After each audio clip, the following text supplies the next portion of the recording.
Greetings, my magnificent ones. Sue Paulson here, your magnificence mentor. Welcome to Tea with Sue. Well, you can see by my background here that I'm feeling kind of festive because it's getting closer to celebrating the Christmas season, and I think, ahead of schedule with all of my various things I wanted to buy, and I have a couple of little projects, some baking to do and so on, but that'll come. About the butter at least. So today, let's talk about the holiday season a little bit. I wanted to acknowledge that this time of year, while all the songs tell us about it's a joyful time of year and how important it is that we be of good cheer and celebrate and all of those wonderful things. And I love the Christmas season, don't get me wrong. I absolutely adore this time of year. It feels as if there's something almost magical in the air. People are friendly, they're smiling, and there's just a heightened sense of gladness, I think. Now, of course, the flip side of that, this is not always a happy time for lots of people on our planet. Whether they've lost loved ones, whether they've lost jobs, scenarios have occurred that make it a tough time. I think we want to be mindful of that it isn't all sunshine and light and everything for a lot of people, because it can be very dark. Things happen. So just this past week, a dear cousin lost her partner of 16 years to pneumonia and a bacterial infection.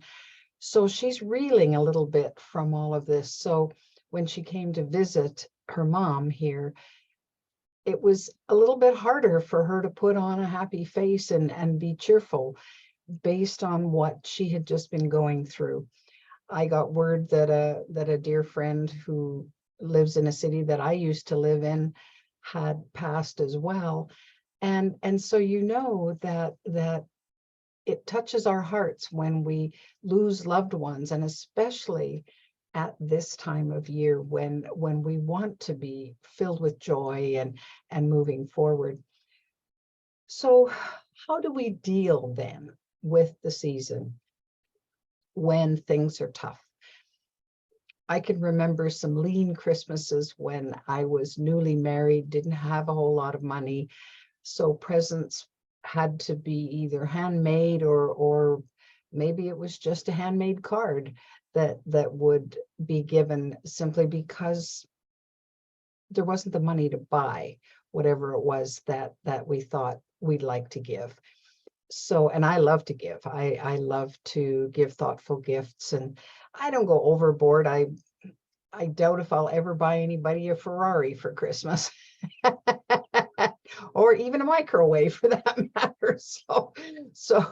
But it's interesting that because of the idea of gifts at this time of year, sometimes, well, we see the commercialization, and I have my own share of frustration about that it's, oh, buy more, buy bigger, buy better, on and on and on, to the point where everybody has too much stuff. So my kids have given us an edict for the grandchildren this year that there's to be no toys because they already have way too many toys. So what else are we going to do? Well, of course, the biggest present of all is your presence, is you showing up to be there for your loved ones. Now, I know that's hard sometimes because family dynamics, I don't know about you, but sometimes when I'm with my immediate family, my birth family, I revert back to how I was when I was a kid. Old squabbles surface, old little jealousies and things that kind of stuck in our craw for years and years and years, just bubble up to the surface and can cause problems. So it makes it harder to get through the day. And is it no wonder that people go home absolutely exhausted after they need a holiday from their holidays, because they've been dealing with situations that are fraught with tension and so on.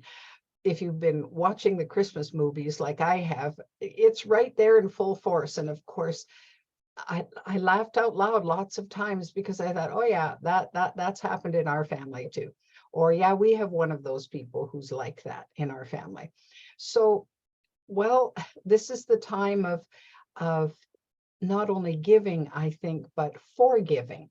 What if your gift to one of your loved ones whom you maybe don't get along with that well, what if forgiveness was part of that, that you found it in your hearts to let go of whatever it is or whatever it was that you've been carrying around for all of these years, and say, you know what, in the whole scheme of things, it doesn't matter. You can let it go. Well, that's a huge gift to you, first of all. And it is a gift that keeps on giving, because then your energy toward that person softens, and you feel better about it, and they will too. And maybe they'll do their share of coming forward to say, you know, I was wrong about that, or I'd like to set that aside now, or let that go. So it's not a bad time to mend fences, because we have this heightened energy that enables us to connect in ways that we maybe wouldn't at other times of the year. So think about using this time in a different way than you use time in the rest of the year. In some ways, the pace escalates because there's so many things we could be going to or doing. But I find, for me personally, this is a time of deeper reflection for me. I take my own time with me to put the Christmas lights on the Christmas tree. I get myself a nice hot drink, a cup of hot chocolate or something like that, and maybe a shortbread cookie or two. And I take some time on my own to just think about the year gone by, to think about what has happened, to celebrate all of the little great things, the wins, the whatever it is that's come along the way that has made life good for me, to acknowledge that, to have gratitude for that. And of course, all the people who have weighed in to support me in whatever way, shape, or form.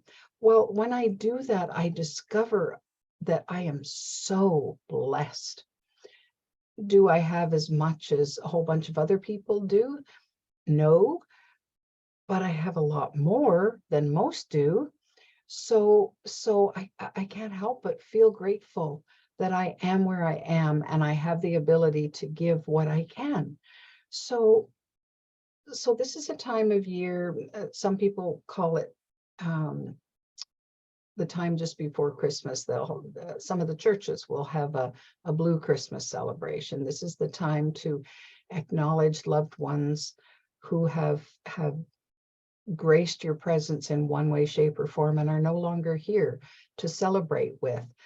Well, it's a time to honor them, to honor their memory. I see lots of people who move into such a sense of despair around Christmas, or memories of bad things that happen to them right at Christmas time, and they want to avoid the holiday altogether. Well, you can do that, because the time will pass and the holiday will be gone, and then you're starting a new year and so on. Or you can honor yourself and say, well, what meaning can I find in this celebration for me? Or are there memories from the past that have nothing to do with the sad event or the bad event that happened to me at Christmas time? What is it that I can cling to and that brings a smile to my face? So my mom's been gone since I was 17. She loved Christmas, and she worked diligently to help us kids have a good Christmas. So for her, Christmas was all about kids. So she wanted to make it special and magical, and she did. There was no question that she achieved that goal, but only for 17 years of my life. It was enough, though, that I carried on that tradition, so that when my son came along, I wanted to make it as special as I could for him. Now, we didn't have a lot, but we had enough that it did make it special for him. We established some little traditions. So when it came time to put the tree up, then in those days, I think we actually would get a real tree. So of course there was the bucket of water you needed and the stand for the tree and so on. Well, Dad's job was to put the lights on the tree, and Mom and son, my son and I, would finish the decorating. Well, of course, if we lived in a place that had a fireplace, well, the fireplace went on, the hot chocolate was brewing, and we put Christmas music on, and it was just a magical time for us. There was just a sense of connection in preparation for what was coming up.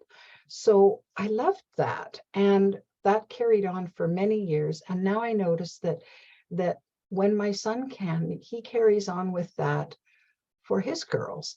So there's something to be said for little traditions that are a comfort to us when other things aren't going so well. That, well, at least I can do this, or at least I can do this. There's absolutely nothing wrong either with saying, no, I'm not doing that this year. It's too much. I need to cut back. One of the more difficult things for me to come to terms with when it came to Christmas was the relinquishing Christmas Day, my hold on Christmas Day, that all the celebrating had to be done on Christmas Day. And of course, for my beloved American friends, maybe Thanksgiving is the day rather than Christmas. Maybe there's not as much emphasis for you on Christmas. Well, whatever the holiday was, it seemed just vital that we had to celebrate on that day, at this time, with this group of people, or whatever. Well, there were times when it was so rigid that you could hardly have room to breathe. And of course, it's fine if there's a small family involved, but as kids grow up and then they have spouses, and their spouses have families, and so this extended family gets to the point where I see young people, and I did it too, running ourselves ragged to make sure that we showed up for this one and showed up for this one and showed up for this one. Well, we never really got much of a visit with anybody because we were running from pillar to post so that nobody felt left out. Well, we have to see these people on Christmas Day, and these people and these people. Whew. It's a lot. So when my husband and I separated, then of course the big thing was, well, who was going to get our son on Christmas Day? He was grown by this time. And there were a couple of bitter wrangles about that until I needed to spend Christmas Day all by myself one year, that first year. So I thought, well, this is it. I'm in it. And I was feeling still kind of mad and sad and all of those emotions, missing my son, and knowing that it was his choice to be with his dad on Christmas Day. So I'm going, well, what am I going to do? Well, I decided that I would fix myself a really nice meal. I went and bought a small steak to cook, and a baked potato and some kind of yummy dessert. And of course, I had Christmas cookies already. So then I thought, well, there's probably some good Christmas movies on. So I just amused myself that way, made some phone calls to other loved ones to check in and say hello. Really, it wasn't a bad Christmas. It wasn't as tough as I thought it was going to be. And part of that was because I looked at, well, what would bring me some happiness right here, right now? What could I do for me that would ease the moment, that would give me some sense of, okay, there's still something to celebrate. So a lot of it is perspective. A lot of it is attitude about how we go into these things. Downsizing as far as the number of activities that we go to, not insisting that everything needs to happen on that day is another one. To say, well, as long as we get together, what does it matter if it's right on the 25th of December or the 26th? Last year, we had planned to get together Boxing Day, I think, and then I was sick. So we didn't get together as a family until New Year's. And you know what? It was perfectly fine. We still had all the fun we wanted to have. And it was more relaxed, actually, too, because it wasn't this great big buildup. You know, all the foo-for-ah was done. And so then we just had this lovely quality family time. We still exchanged gifts and had a nice meal, but there was something less frantic about it, I guess. There wasn't that pressure. So there's a gift you could give yourself at Christmas and give everybody else, is do what you can to reduce the pressure that is bombarding us on so many fronts. The pressure to buy, the pressure to outdo what you did last year, the pressure to make absolutely everybody's favorite dishes no matter what. Well, potluck is a good way to go. Everybody brings a dish. There's no big stress on anybody to perform miracles in the kitchen. So that's what I wanted to share with you today, to talk about when times are not that easy around the holiday season. How can you deal with that? What can you do? And of course, what can you do for those who are going through those tough times? Well, a great big bucket of understanding that all is not well with them, and that you need to allow them whatever it is they feel they need, whether it's space or whatever. A kind word, an invitation for supper, but no pressure if they choose not to come, just to check in on them, to make sure they're doing okay. Well, all of those are precious, precious gifts we can give to one another when things aren't great. And of course, a big box of leftovers boxed up on Boxing Day. That's what Boxing Day means. You know, you box up the leftovers and take them to people who maybe have been without. Well, a box of leftovers to a loved one who's suffering at this time of year. Oh man, that's a nice gift. So you know you can do this. You're magnificent enough to do that. Take the time to honor the season by honoring yourselves and giving from the heart whatever special thing that giving of yourself, first of all, and giving whatever special thing you want to those you cherish the most. It is the season to inspire more hope in the world, to bring more light to the darkness that we've been going through. I encourage you to do that. If you're enjoying Tea with Sue, we are going to have 2-3 more episodes leading up to the end of the year. Then I'm going to switch gears and post my videos, excuse me, under a new umbrella called Turning Point Writing Academy. So stay tuned for that. As always, you can get all the other videos on my YouTube channel and on my app, The Magnificence Mentor, which is a free download. Until next week, take good care.